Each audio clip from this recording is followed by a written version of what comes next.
I think when I was younger, there was a lot of things that I would have to, carry around in my backpack. I think the main thing for me, the obvious thing, was this kind of title that I always had. Obviously, being the son of my parents, there's a tagline that comes with that. You're the kid of a celebrity. People have these preconceived prejudgments of you. And these pictures are always quite precious to me because this is my dad's in full recovery here for his two brain tumors that he had. And so I always look at these pictures and think about how scary it is that this picture might never have existed. Um, and yeah, it's wild to think, but this again just shows all of these pictures, every picture that I have as a kid have so much love in them. And I really mean that. There is not one picture where you can't physically see how much my parents love me and how much, the support they give me and how happy I am as a kid. I was always happy. But yeah, that was the weird thing. As soon as I hit that kind of teenage age, that happiness went away. My mum would always say to me, my mum still dreams of me as that age.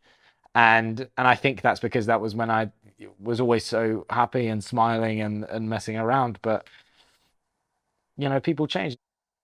This picture is I was 13 years old here. Um, as you can see, we're at Arsenal. Um, I'd say this was the last of it. All kind of went downhill after this.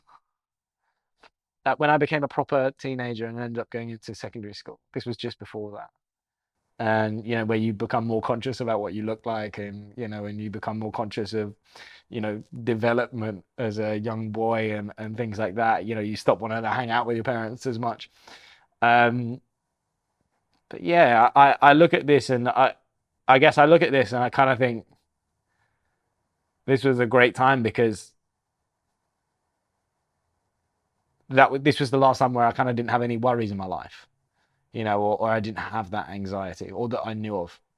So yeah, I think I was around like 14, 15, where my parents would constantly tell me, "Oh, you don't, when you come down in the morning, you don't say hello, you don't say how are you, you don't smile, you don't do any of this." And in my head, I was kind of going, I want to, but my body's not doing it. It was really strange because it was like I was really confused as to what my parents were wanting of me because I physically couldn't do those things. And it sounds ridiculous that you can't come down and say hello, but your body pushes you into such a mode that you can't even look up. And I noticed that every time I woke up, it would almost be this like kind of, it felt like a kind of like cloud that was over you. And there's times where, that's every kid, and every kid it acts like that. But there's a line where you start noticing it in a negative way. And everything in my world was negative, and it was constantly negative. But I was living this life of like luxury and privilege. So it made no sense. But I was still a happy kid, and I still had a great time at school. I didn't not have any friends or anything like that. Like, I'm not going to sit here and tell you that school was a terrible time for me. School was a fantastic time for me. I had a great time, and sometimes it was those lessons and those moments at school that kind of got me out of that feeling that I would have in the mornings. It was more so when I went home. I started having those thoughts where you're kind of just like, I don't know, those thoughts of like, oh, I don't want to see anyone anymore, turn quite serious. And then they start turning into, I don't want to be here anymore. Or like people would be better off without me. And it's when those thoughts start coming in that I was so lucky that I had my mum that I could explain those thoughts to her. And obviously, as a mother, that's the worst thing you want to hear. I've always been very fortunate, and I've spoken very openly about the fact that my mum is so up on mental health and is so up on emotional well-being and emotional intelligence. because she would constantly, there would be times where I was lucky enough that my mum would be like, look, you don't have to do your homework. I'll write a note to the teacher, but just let's have a conversation and let's talk. How are you? What's this? How this. And I really attached myself to that, and it made me aware of certain things. I think what it did was it made me start realizing why my brain was acting how it was. And that was a massive level of training I guess I needed from my mum, and she was the person that saved me in a way, because if I never had that, if I never had a parent that was there to talk to me about those things, I would have been kind of in that for a long time. I think for any young person, it's really important to have obviously a relationship with someone. I think it doesn't have to be with everyone. You don't have to be someone that is an oversharer, but if you have one person that you can go to, it is very important. There needs to be an adult there that can understand how to have those conversations, and parents should be more willing to have those conversations with their kids. And at the minute it's tough because not a lot of kids have that opportunity. They go home and maybe their parents are in a very difficult situation in life, especially in the country at the minute, and those conversations aren't available. So it's about making sure that around that child there are areas that they can go to, they can speak to. For young people and for kids, it's understanding that you're not alone in what you're thinking, and understanding that everyone in their own world is having those similar thoughts. And obviously, by sharing those thoughts instantly, you get some real perception of how little they matter and how easy they are to overcome. But certainly, I think I completely understand when you're going through something like that, the last thing you want to do is talk.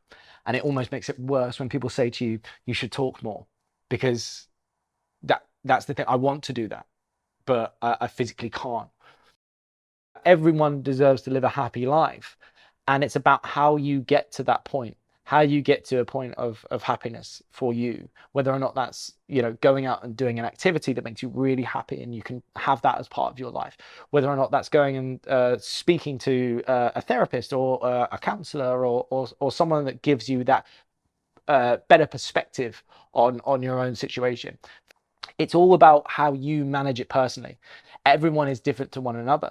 So in my situation, yeah, of course, like I still have, a panic attacks every now and again. I still suffer with PTSD. Probably 2 months in a year, I'll go to a therapist just to kind of check in and just work out what's going on. How do I feel? How's my life going? And that's good for you. It's good to have reflection, and it's certainly good for me. Look, I think this mental health is, to me, just as important as physical health, and I will always hold that view. And so anything to do with more people being open to speaking about how they're feeling, and anything that I can do to share a story or whatever, is always something that I will be there for. The good news that you should take away from this is that more and more people every day are making that decision to be open about how they're feeling in their head. And that battle that you feel like you're going through, there are so many people out there that are willing to listen and to help you get through that battle, no matter what it is. And yeah, there is positivity there. It's not, mental health is something that as a society, we are getting better and better at understanding and dealing with. So the future does actually look very good. And I know sometimes it's you look around and go, well, there's a big problem around it. Actually, we're doing really well, and the numbers are looking better and things like that. But we've got to be there for each other. If the infrastructure isn't necessarily there, we have to be the people to step up and go, you know what, I'm going to be that hero to my friend, or I'm going to be the parent or guardian that can pull, my young person out of this. And yeah, that is why I'm supporting BBC Children in Need's Heaviest Backpack campaign.